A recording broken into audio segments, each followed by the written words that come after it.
A pleasant day to everyone. I am Michael P. C., the recipient of the John H.V. Gilbert Global Award for Outstanding Interprofessional Doctoral Dissertation 2023. Before I talk about my doctoral dissertation, I would like to share with you the purpose of this award. The John H.V. Gilbert IPR.Global Award will recognize the author of an outstanding interprofessional doctoral dissertation published in the past 3 years since 2019 that has resulted in a learning paradigm which brings interprofessional education and learning to interprofessional collaborative practice in a practice setting where practitioners, students, and patients have been engaged in developing measurable interprofessional high quality care.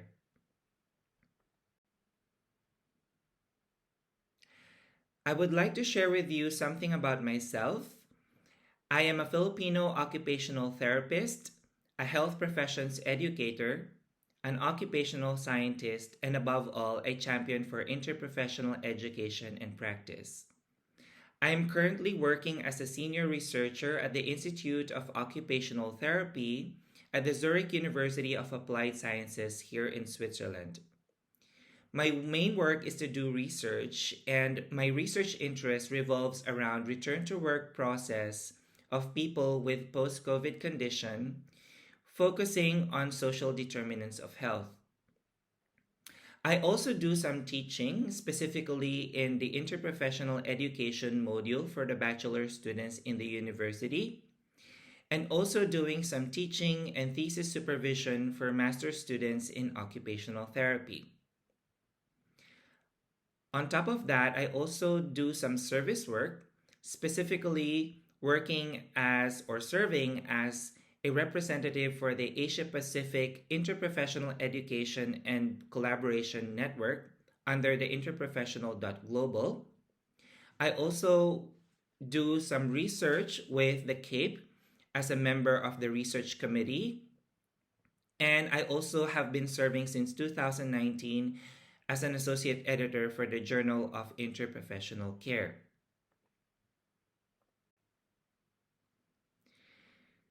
I received my PhD from the Tokyo Metropolitan University from 2016, and I finished that in 2019, sponsored by the Tokyo Metropolitan Government. So I did my PhD full time in Japan. My PhD is specifically in the field of occupational therapy and was entitled Concretizing Occupational Justice Constructs in Occupational Therapy Practice within the Substance Addiction Rehabilitation Setting in the Philippines.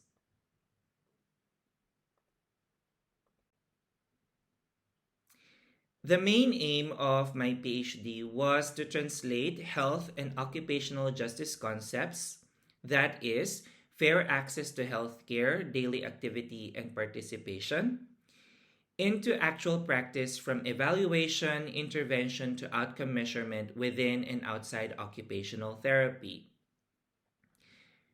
To me, the main contribution of my dissertation was that the fields of substance abuse, addiction, and rehabilitation warrant complex support and care services. I realized when I was doing my PhD from start to end that drug addiction and recovery is such a complex health and social issue and therefore necessitates interprofessional education and practice.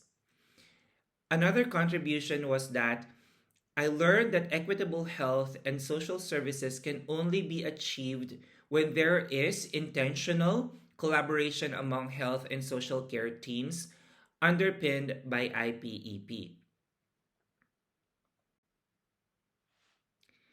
So I created a visualization about the PhD process that I undertook from 2016 to 2019, and you will notice later on that I have continued this journey even after I did my PhD.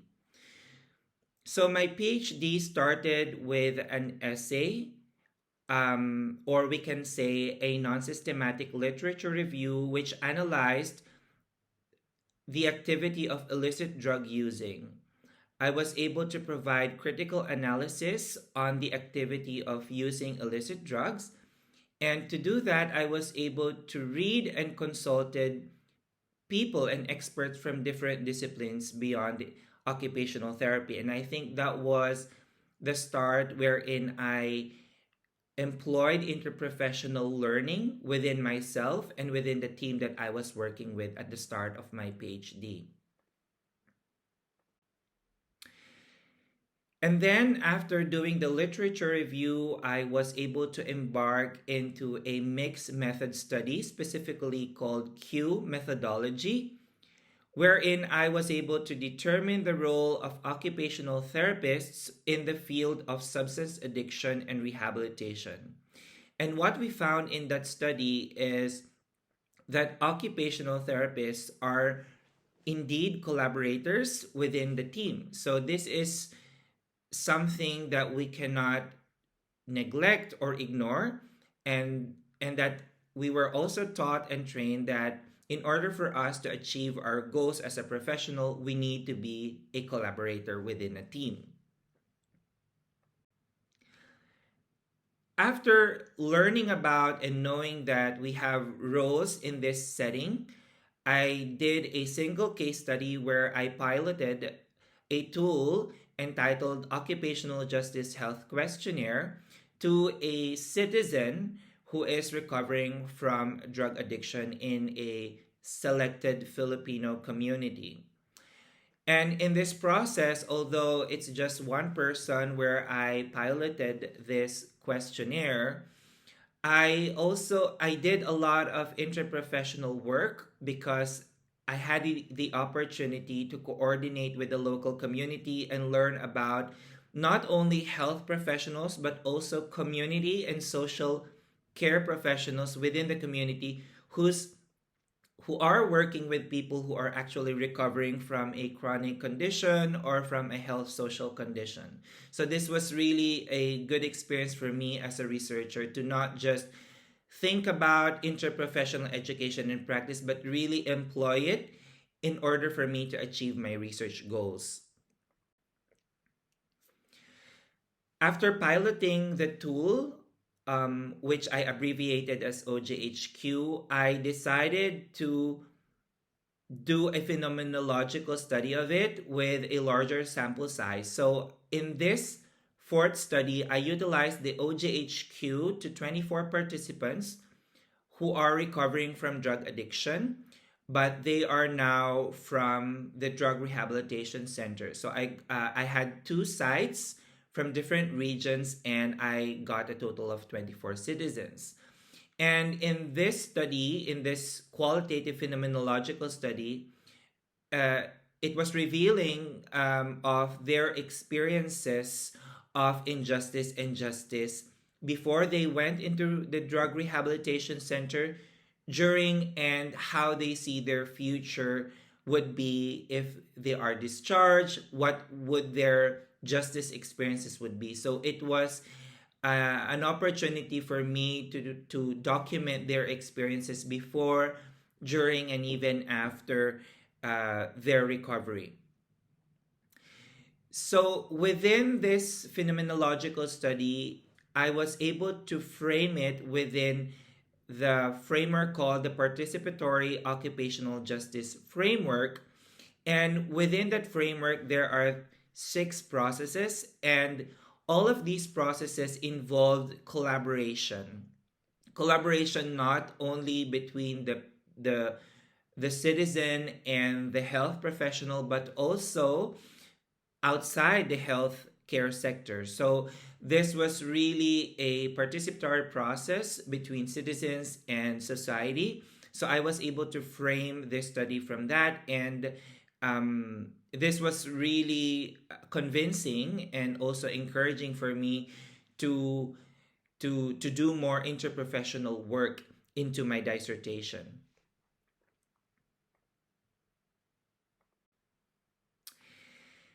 And then, of course, as part of my research journey, I also documented the processes of achieving occupational justice through the POJF. And this meant that after doing the pilot and also the phenomenological study, I was able to go back to the community and keep on communicating with them, to the doctors whom I work with in the drug rehabilitation centers and the nurses also there. I was able to do some field notes, create some reflections in the process, and was able to document it in a practice case study. So we I was able to use the POJF as a framework and describe our experiences, my and my small team's experiences when it comes to the collaborative process, the value of collaboration between the researchers, community players, and citizens towards bettering health and social justice outcomes. So I think although it was not required in my PhD, I created another paper to document the processes of collaboration within my PhD. And lastly, I think this was also um, the data, or I think I have collected a lot of data, and I felt like even after the PhD, I could do something about the reflections and experiences of using the tool, the occupational justice healthcare tool, and through that, I was able to, or we were able to come up with another paper which is more reflective, but it was also qualitative. And the goal of this paper was to improve the OJHQ as a tool and its utility so that other professions can also use it. So we were able to outline there how we used it and how we propose that it can be used for the better and for practice, and also some challenges, limitations of the tool. So I think this was this was a very important process post PhD to really provide some reflections and how we can encourage collaboration even after doing a PhD to improve the research that I did. So there. And before I finish, I would like to share with you the learning paradigm, if we can call it that. But I think the question here was, what did we discover, or what did I discover through this PhD process? I always say we because I think that I couldn't do the PhD in itself without a team. And I've always been really doing things in collaboration with another person or with a small group of people.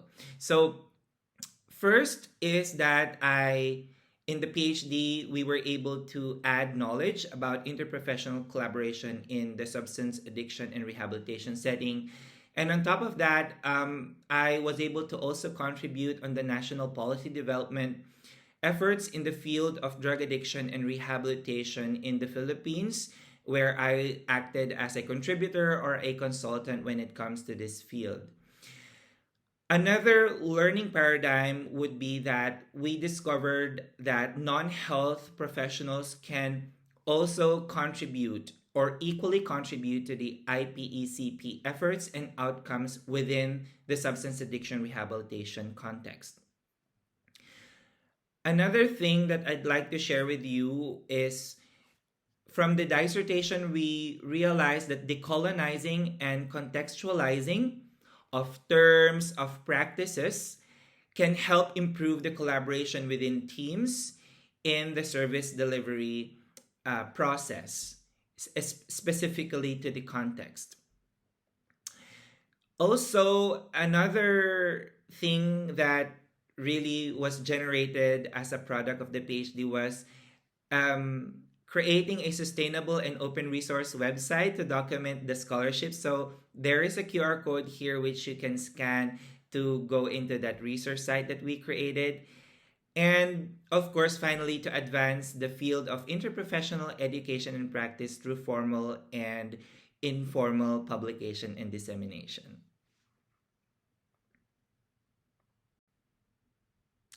So at present, I will continue to enjoy learning with from and about individuals and collectives who have a shared interest and goal towards improving health of people through IPECP.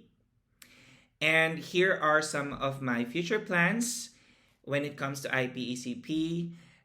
One of them is to act as a consultant regarding IPECP for students, colleagues, and organizations. I also plan to co-work towards formalizing the Asia Pacific network in IPE. Also, I would like to embark into an IPECP project on return to work of people with post-COVID condition. And of course, another dream that I would like to achieve is to write a book on IPECP within the Asia Pacific context. So that's it. I would like to thank the InterprofessionalResearch.Global for this award, and for all the people, to all the supervisors, co-supervisors, my team, my research team, and to all the people who trusted me in the process of my PhD. I'd like to express my gratitude to all of you. Thank you very much.